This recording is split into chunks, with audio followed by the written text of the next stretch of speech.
सोमवार का दिन भाग्य की रेखाओं को प्रबल करने के लिए है। उसमें पड़ने वाला प्रदोष अपने आप में सोमवार प्रदोष के रूप में भाग्य बदलने के लिए, सुख सौभाग्य धन संपदा में वृद्धि करने के लिए है। हार रहे हैं, दुख पा रहे हैं, कष्ट कर्ज में जीवन हो रहा है, तो सोमवार प्रदोष व्रत को आपको छोड़ना नहीं है। इस व्रत को करने से कैसा भी दुर्भाग्य हो सौभाग्य में बदल जाएगा। अगर प्रदोष व्रत शुरू करना चाहते हैं तो सोमवार प्रदोष से माघ महीने का शुक्ल पक्ष चल रहा है, इस समय अगर शुरू करते हैं तो अद्भुत स्वरूप में फल मिलता है। प्रदोष काल की पूजा का समय रहेगा 5:51 से 6:57 के आसपास शाम के समय। इस समय किया गया दीपदान, महादेव के नाम मंत्र का जाप, महादेव की भक्ति और स्वर स्वरूप में जिस भी तरह से आप महादेव का स्मरण भी कर लेते हैं, तो महादेव शाम को इस समय भ्रमण पर निकलते हैं माँ पार्वती के साथ और आपके घर में प्रवेश करते हैं और आपकी खुशियों में बढ़ोतरी करते हैं। तो कोई ना कोई इस समय आप कार्य करें, भले ही बिना व्रत के भी आप कर सकते हैं।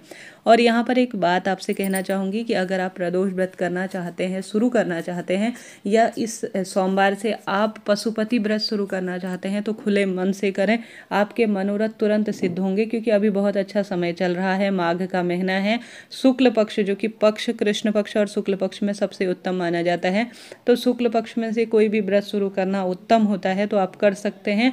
लाभ तो आपको होना ही है। तो उपाय कैसे करना है ध्यान से सुने। वीडियो में आपको 3 सरल उपाय बताऊंगी, कोई एक उपाय कीजिएगा, आपको लाभ मिलेगा। उपाय आपको पहला वाला जो करना है वह एक कच्चे सूत अर्थात कलावा से करना है। कच्चा सूत जब भी जिस भी स्थान पर बांधा जाता है वह हमेशा ही मनोकामना पूर्ति करता है। पूजा की एक थाली लीजिए, जल का लोटा अपने घर के मटके से या घर के नल से भर लीजिए।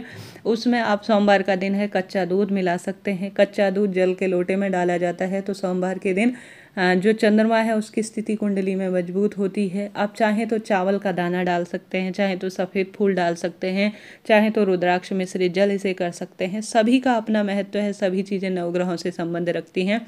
तो जल का लोटा आप चाहें तो कुछ भी न डालें, बस साधारण सरल तरीके से ले जाएं, इच्छा आपकी है। जल के लोटे में आप सभी जो इच्छा है वह डालें और आपको रखना है बेलपत्र। बेलपत्र कितनी रखनी होगी इस उपाय में? धागा आपको रखना है कच्चा सूत, 7 बेलपत्र की आवश्यकता होगी और चंदन की आवश्यकता है। चंदन लाल चंदन ले सकते हैं, पीला चंदन ले सकते हैं। यह उपाय गुरुजी का काफ़ी पुराना है और कई बार मैं आपको हमेशा प्रदोष व्रत या सोमवार प्रदोष आता है तब बताती हूँ। यह उपाय काफ़ी पुराना है जो कि बहुत अधिक कारगर है और इससे कई तरह की पीड़ा बाधा का निदान होगा। पुत्र प्राप्ति की इच्छा है तो वह पूर्ण होगी। शारीरिक मानसिक आर्थिक जो भी परेशानी चल रही है, परिवार में कष्ट संकट है, उनका निदान निश्चित रूप से होगा। आपको कच्चा सूत लेना है, 7 बेलपत्र लेना है, जल का लोटा, गोल बत्ती का घी का 2 दीपक आपको ले जाने हैं। कितने दीपक? 2 दीपक। और आपको यही दोनों दीपक घी से भरे हुए ले जाने हैं। और सबसे पहले आपको जो दीपक लगाना है वह घर के जो मंदिर है, शिव मंदिर है, उसमें आपको सबसे पहले घर के जो मंदिर है, शिव मंदिर का द्वार है, उसके दाहिनी तरफ पहला दीपक लगा देना है। दूसरा जो दीपक है उसे आपको शिव मंदिर में जो है महादेव के समक्ष लगा देना है, क्योंकि दीपक हमेशा हमारी पूजा का साक्षी होता है। उसके बाद जो जल का लोटा ले गए हैं उसे शिवलिंग पर अच्छी तरह से आपको चढ़ा देना है। ठीक है, 2 कार्य कर लिए। अब आपने जो आप चंदन लेकर गए हैं और बेलपत्र लेकर गए हैं, दोनों को ले जाकर और जो है लाल धागा जो लेकर गए हैं उसे ले जाकर नंदी बाबा के पास, ठीक है, नंदी बाबा ही महादेव तक हमारी बात पहुंचाते हैं, आप जानते होंगे। तो आपको नंदी बाबा के पास बैठना है, अपना नाम गोत्र बोलना है, जो भी मनोकामना है, कोई भी प्रतियोगी परीक्षा पास हो जाए, नौकरी लग जाए, विवाह हो जाए, पुत्र प्राप्ति हो, रोग मुक्ति हो या मेरे बच्चों का विवाह हो, जो भी बात हो वह कहिए। और आप सभी जो 7 आपने बेलपत्र ली है, नंदी बाबा के पास बैठकर जो एक के ऊपर एक 7 बेलपत्र आपको रख देनी है और धागा आपको जो है 7 बेलपत्र आपस में एक दूसरे के पास पास उन्हें रखिए। एक सुंदर सा जो है एक के ऊपर वो एक रखकर आप अपना नाम गोत्र बोलकर धागे से उन्हें बांध लीजिए। ठीक है, 7 बेलपत्र को रखने के बाद धागे से उन्हें बांध लीजिए अच्छी तरह से और बेलपत्र के आगे के हिस्से में आपको लगा देना है चंदन। ठीक है, आगे के हिस्से में आपको लगा देना है चंदन, लाल चंदन, पीला चंदन जो भी है, और आपको अपना नाम गोत्र बोलकर धागा बांध देना है नंदी बाबा के पास में बैठकर। उसके बाद इस बेलपत्र को ले जाकर आपने पूजा विधि कर ली, दीप लगा लिया, विधि विधान से माता पार्वती महादेव का पूजा करना है, स्मरण करना है और अपना नाम गोत्र बोलकर धागा बांधा हुआ, चंदन लगा हुआ जो बेलपत्र है उसे शिवलिंग पर अपनी मनोकामना कहकर गुरुजी कहते हैं जो भी समर्पित कर देता है सोमवार प्रदोष के दिन शिव मंदिर की चौखट पर दरवाजा दीप लगाने के बाद, महादेव के मंदिर में दीप लगाने के बाद नंदी बाबा के पास बैठकर मनोकामना का धागा बेलपत्र में बांधकर शिवलिंग पर चढ़ा देता है। कैसी भी मनोकामना हो, कोई भी मनोकामना हो, मात्र 4 या 5 प्रदोष व्रत को लगातार इस उपाय को कर लेने से आप प्राप्त कर लेंगे। करके देखिएगा, लाभ आपको मिलना है। बात कर लेते हैं दूसरे उपाय भी। कोई भी प्रश्न हो कमेंट्स में आप पूछिए, सभी प्रश्नों का सवाल का जवाब आप प्राप्त करेंगे। दूसरा उपाय काफ़ी सरल है। इस उपाय को आप अपने घर के मंदिर में करते हैं तो लाभ होता है, महादेव के मंदिर में जाकर करते हैं तो लाभ होता है। घर पर शिवलिंग होता ही है और शिवलिंग में 5 स्थान जो है वह सबसे श्रेष्ठ माने गए हैं और शिव परिवार के माने गए हैं। उन स्थानों पर आपको उपाय करना है। उपाय करने के लिए आपको 5 चावल के दाने की आवश्यकता पड़ेगी। घर की रसोई में ही यह चीज़ें होती हैं। 5 चावल के दाने की आवश्यकता, 5 बेलपत्र और 1 लोटा जल और चंदन की इसमें आपको आवश्यकता पड़ने वाली है। चले जाइए महादेव के मंदिर में या घर के मंदिर में, सबसे पहले दीपक लगाएं। 5 स्थानों पर गुरुजी कहते हैं पहले मनोकामना बोलकर आप चंदन लगा लीजिए। सबसे पहले जल चढ़ाइए 5 स्थानों पर। सबसे पहले गणेश जी, माता अशोक सुंदरी, कार्तिकेय जी भगवान, माता रानी का हस्तकमल और शिवलिंग, 5 स्थानों पर आपने जल चढ़ाना है। इन्हीं 5 स्थानों पर आपने चंदन की एक एक बिंदी लगानी है, नाम गोत्र और अपनी मनोकामना बोलनी है। इन्हीं 5 स्थानों पर आपने बेलपत्र चढ़ाना है और इन्हीं 5 स्थानों में आपको चावल चढ़ाना है। ठीक है, गुरुजी कहते हैं सोमवार जब प्रदोष पड़े, बिना व्रत के भी 5 स्थानों पर जल चढ़ाने से, 5 स्थानों पर चंदन लगाने से, 5 स्थानों पर चावल का दाना चढ़ाने से, 5 स्थानों पर चंदन की बिंदी लगाने से कैसी भी शारीरिक, मानसिक, आर्थिक परेशानियां मिटती हैं।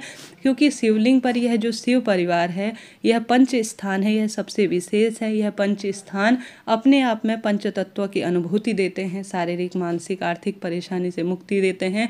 नारी के जीवन में जब परेशानी आती है तो चावल अपने आप में बहुत विशेष स्थान रखते हैं। तो इन 5 स्थानों पर आप चावल समर्पित करें। सोमवारी प्रदोष के दिन 5 स्थानों पर आप चंदन की बिंदी लगाएं, 5 स्थानों पर आप जो है जल चढ़ाएं और 5 स्थानों पर आप बेलपत्र समर्पित करें। फिर देखें कैसा चमत्कार होता है। दुख दरिद्रता का अंत होता है, शारीरिक, मानसिक, आर्थिक पीड़ाओं से निदान होता है। तो करके देखिए। शिवलिंग पर चढ़ी हुई बेलपत्र भी आप काम में ले सकते हैं, कोई पैसा समय नहीं लगता। अगर रोग है तो महामृत्युंजय मंत्र का जाप करें, धन प्राप्ति है तो श्री शिवाय नमस्तुभ्यम कहें और अन्य मंत्र जो भी हैं वह शिव महापुराण के अपने आप में मूल मंत्र हैं। नमः शिवाय ओम कह सकते हैं, कोई सा भी मंत्र कहें, लाभ तो आपको होना ही है। तो 2 उपाय बताए। कोई भी बात हो, कोई भी प्रश्न हो कमेंट्स में पूछे, आपको मैं सभी प्रश्नों का उत्तर देती हूँ, आप जानते होंगे। और वीडियो को लाइक, शेयर, सब्सक्राइब जरूर से करें। महादेव से मैं प्रार्थना करती हूँ कि आपकी मनोरथ सिद्ध हो। तीसरा उपाय जानते हैं। तीसरा उपाय है दीपक का। हमेशा मैं दीपक का उपाय आपको प्रदोष व्रत के दिन बताती हूँ। साथ ही जो दीपक होता है वह प्रज्वलित कर लेने मात्र से आप प्रदोष व्रत का संपूर्ण फल प्राप्त कर सकते हैं। गुरुजी कहते हैं जब भी प्रदोष व्रत पड़े, खासतौर पर सोमवार, हालांकि कई उपाय हैं जैसे कि सोमवार के दिन किए जाने वाले दीपक के उपाय, प्रदोष व्रत के दिन, परंतु सोमवारी प्रदोष के दिन जो सबसे अधिक श्रेष्ठ परिणाम देता है दीपक का उपाय वह है बेलपत्र वृक्ष के नीचे सुबह और शाम आपको गोल बत्ती का घी का दीपक, चाहे तो काले तिल डालें। और साथ ही सोमवार उपाय में एक में गुरुजी कहते हैं आप बेलपत्र पेड़ के नीचे थोड़ा सा शक्कर का भोग अगर आप समर्पित कर देते हैं तो धन की कमी नहीं होती। अगर बेलपत्र पेड़ के नीचे आपको जाना हो तो आप कोशिश करें वहाँ आसपास विराजमान चींटी के लिए शक्कर या चीनी जरूर से समर्पित कर आएँ। बेलपत्र वृक्ष के नीचे कच्चा दूध आप चढ़ा सकते हैं सोमवार के दिन। बेलपत्र वृक्ष को सोमवार के दिन पूजित करने का अपना एक लाभ है। दीपक लगाकर आप एक दीपक बेलपत्र पेड़ के नीचे लगाएं, एक दीपक आप जो शिव मंदिर की चौखट है उसके दाहिनी तरफ लगाएं, इसका भी बहुत अधिक लाभ देखा गया है। साथ के साथ अपने घर के दरवाजे पर जो प्रदोष काल का मैंने समय बताया है उस समय तो आपको जरूर से दीपक लगाना ही है। तो 3 स्थानों पर सोमवारी प्रदोष के दिन दीपक जरूर लगाएं। एक तो शिव मंदिर की चौखट पर, एक बेलपत्र पेड़ के नीचे और एक अपने घर पर दरवाजे पर। सभी अपने दाहिने हाथ ओर लगाएं, बाएं हाथ की ओर दीप लगाना शुभ नहीं माना जाता।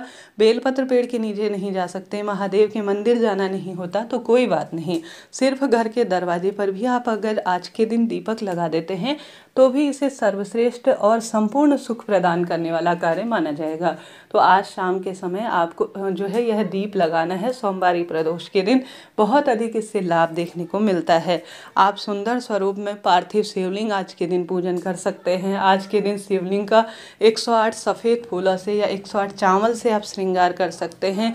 108 बेलपत्र शिवलिंग पर चढ़ा सकते हैं। तो कोई ना कोई कार्य करें, सभी का अपना लाभ है, सभी का अपना एक सुख है। साथ ही गुरु जी कहते हैं आप प्रदोष व्रत नहीं कर सकते, सोमवार के उपाय नियम आपसे नहीं होते, कोई दिक्कत नहीं। एक जल का लोटा लीजिए, घर के मंदिर में जो शिवलिंग है उसमें आप सभी जल के लोटे के साथ थोड़ा हरा मूंग उसमें डालें। जल के लोटे में गुड़ का टुकड़ा, शमी का पत्ता और बेलपत्र, यह 4 चीज़ें डालकर जो भी प्रदोष व्रत के दिन शिवलिंग पर जल चढ़ाकर एक दीपक लगा देता है शिवलिंग के आगे, वह संपूर्ण सुख की स्वतः ही अनुभूति कर लेता है। तो कोशिश करें इस महा प्रदोष के दिन आप शिवलिंग पर यह सभी चीज़ें सुंदर श्रेष्ठ अवस्था में समर्पित करने का प्रयत्न करें। कैसी भी दुख तकलीफ, कैसी भी शारीरिक मानसिक आर्थिक पीड़ा चल रही हो, उनका निदान होगा, बरकत होगी और खुशियाँ परिवार में बनी रहेंगी। तो मैंने दीपक का उपाय भी बता दिया, साधारण सरल तरीके से सभी जानकारी दे दी। हमेशा प्रदोष व्रत शाम को फलाहार खाकर किया जाता है। कई भक्तजन बिना नमक युक्त भोजन भी कर लेते हैं, परंतु फलाहारी व्रत हमेशा सुख देने वाला होता है, तो आप उस अनुसार कर सकते हैं। व्रत कैसे किया जाता है, उद्यापन तक की जानकारी वीडियो में चैनल के माध्यम से दी गई है। आपके लिए मैं वीडियो को कमेंट्स में पिन कर दूंगी, आप उसे देखिएगा ताकि प्रदोष व्रत की संपूर्ण जानकारी आपको श्रेष्ठतम स्वरूप में प्राप्त हो जाए। आशा है, उम्मीद है वीडियो उपयोगी रहा होगा। तो कमेंट्स में हर हर शंभु नमामि शंभु लिखना ना भूले। मैं भोले बाबा से प्रार्थना करती हूँ कि आपके सच्चे भाव और सच्चे मन के कारण आपकी सभी मनोकामना पूर्ण हो। राधे राधे, हर हर महादेव।